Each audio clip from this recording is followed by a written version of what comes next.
for having me, Mr. Christian. First and foremost, I want to use this opportunity to thank, I think, the Prime Minister of the Biafran in exile, that's Ekpa. I saw the video on his timeline where he said that this guy is from the Yoruba, you know, extraction, and they will release him just to show again that the Igbos are not enemies to the Yorubas.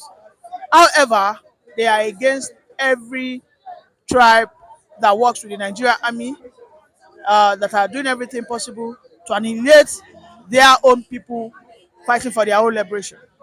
I think that's a kind and it's a way to go.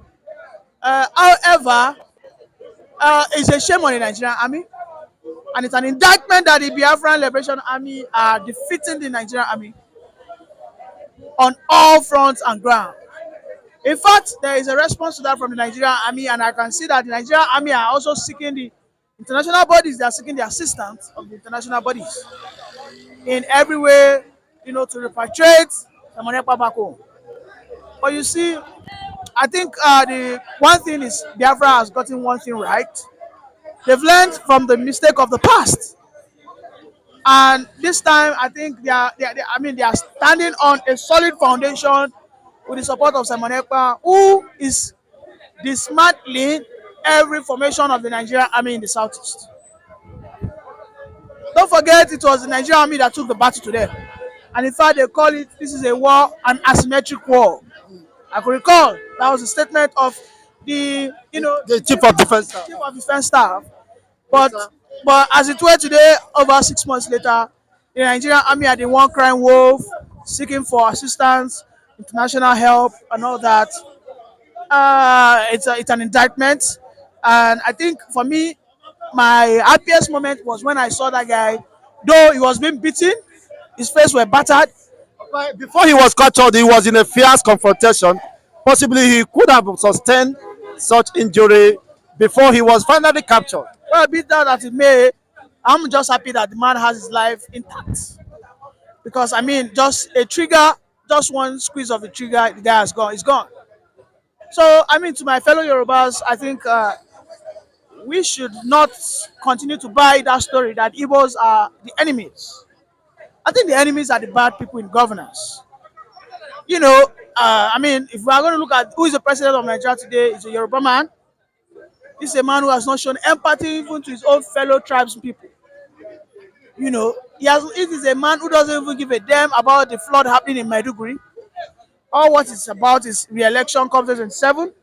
He's doing everything possible, erecting his own political, stalwarts, his machineries. He's doing everything to silence the voice of the people. And of course, when I'm talking about the voice of people, I'm talking about the voice of the Igbos, or Biafrans as they like to be called. I mean, just recently we saw that the initiative about the CNG, they call it compressed natural gas, amongst all the states, the Southeast were omitted. If we go to the NEL fund, which is the education loan fund, we can see that the Southeast have not benefited significantly.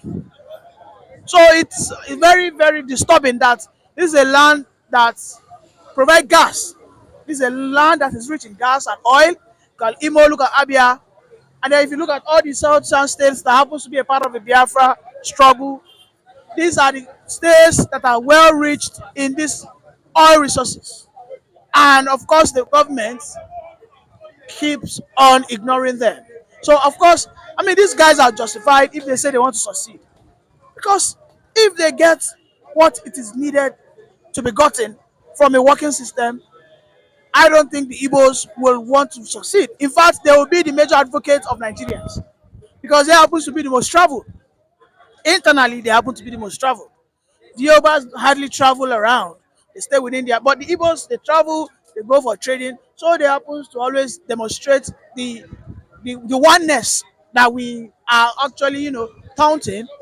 But of course, it is unfortunate that the Nigerian Federation has always marginalized them. I'm very happy that this guy, his family, I'm sure he would have reunited with his family now.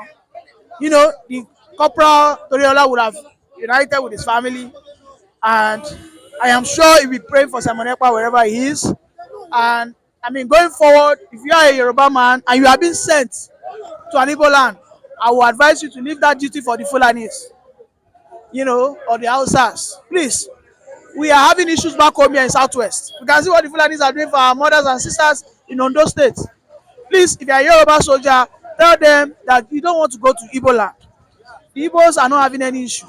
We are the one now having issues. The Fulanis have crept. They have look at those guys have crept into our forest. Exactly. If you go to Ogun State Forest now, all the Ogun State Forest, the Omu Resort, almost everywhere in Oyo State, in Ondo State, these Fulanis are there. They are building their camps, taking over people's lands, unabated, just because they are not yet.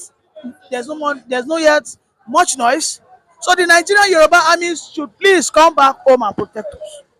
That is what we need. Because as it were, if the Biafran ever succeed today, let me tell you, the Yoruba land will be the prey in the hands of the predative Hausa Fulanis if care is not taken.